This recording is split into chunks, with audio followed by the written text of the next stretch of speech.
طبعاً بعض جلالی مزاج کے لوگ ہوتے ہیں، ہمارے بزرگوں میں بھی ہوتا ہے، دیندار لوگوں میں بھی ہوتا ہے، یہاں تک کہ نبیوں میں بھی ہے۔ حضرت موسیٰ علیہ السلام جلالی طبیعت کے آدمی تھے۔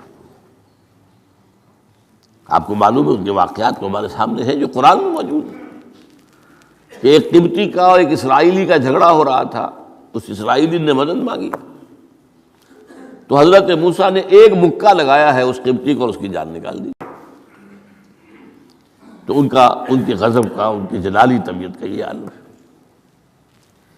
اور اس کا سب سے بڑا نقشہ جو قرآن مجید میں آتا ہے کہ جب اللہ تعالیٰ نے جب ہجرت ہو گئی اور مصر سے حضرت موسیٰ علیہ السلام اپنی قوم کو لے کر، بنی اسرائیل کو لے کر نکل آئے، دریا یا سمندر بھی اللہ نے پار کرا دیا، سمندر کو یا دریا کو پھاڑ کر، اس کے بعد وہ مرحلہ آیا کہ انہیں اب شریعت دی جائے،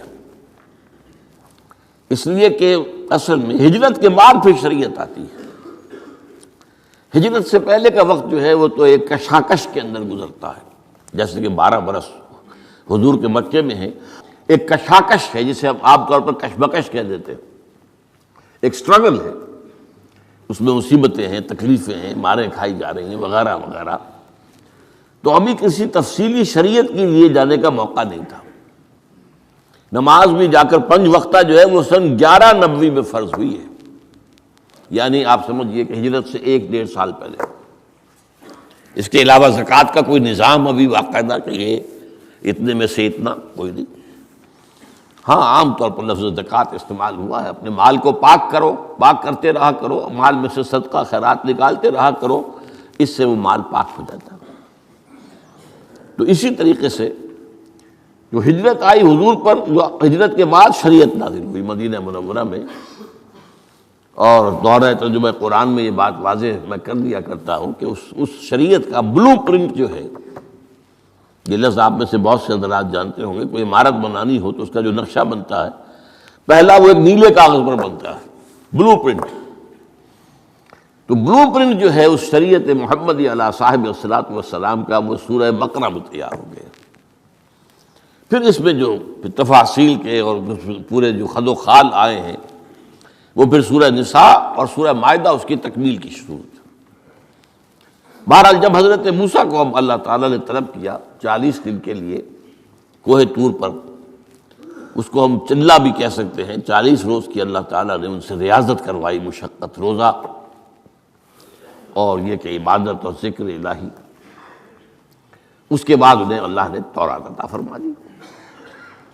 اس میں آپ کو یاد آ جانا چاہیے حضور سے بھی قرآن مجید کے نزول سے قبل اسی طرح کا معاملہ غار حرا میں آپ کی جو خلوت گزینی ہوتی تھی، اور وہاں پر جو بھی آپ اب کیا عبادات کرتے تھے یہ ہمیں معلوم نہیں ہے، لیکن یہ ہے کہ عام طور پر جو محدثین نے کہا ہے کان صفت تعبدہ فی غار حرا التفکر والاعتبار، غور و فکر کرتے تھے یہ کائنات کیا ہے، کیا اس کا نظام ہے، یہ معاشرہ ہمارا کدھر جا رہا ہے، یہ خرابیاں کیوں بڑھ رہی ہیں، یہ کیوں انسان کا خون کرتا ہے، یہ کیا بات ہے، یہ کیا وجہ ہے کہ کچھ لوگ بھوکے مر رہے ہیں اور کچھ لوگ جو ہیں ان کے پاس بہت دولت جمع ہو گئی، یہ غور و فکر جو ہے تو یہ آپ کا رہا ہے بہرحال۔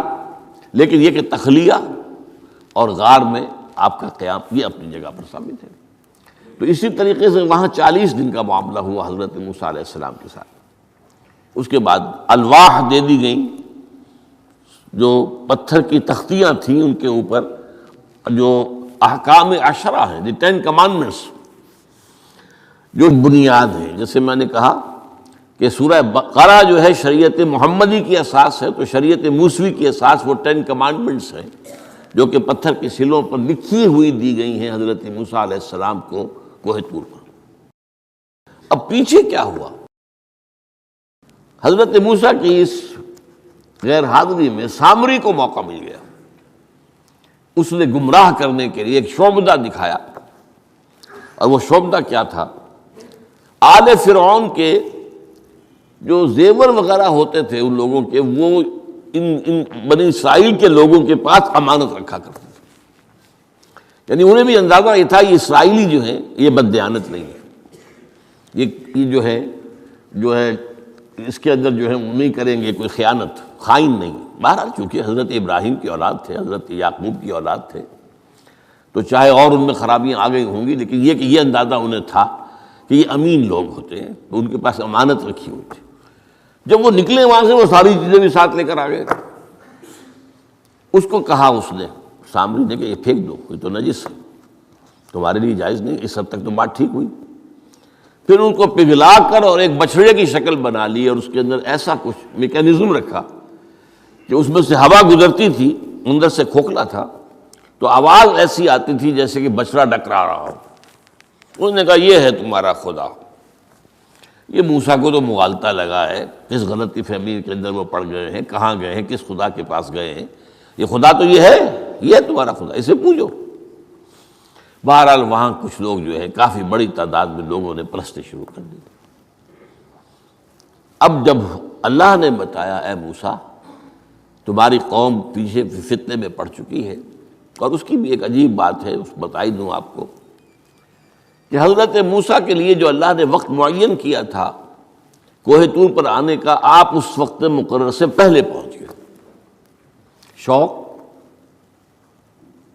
اللہ نے ایکسپلینیشن کال کی، یہ سورہ طٰہٰ میں موجود ہے.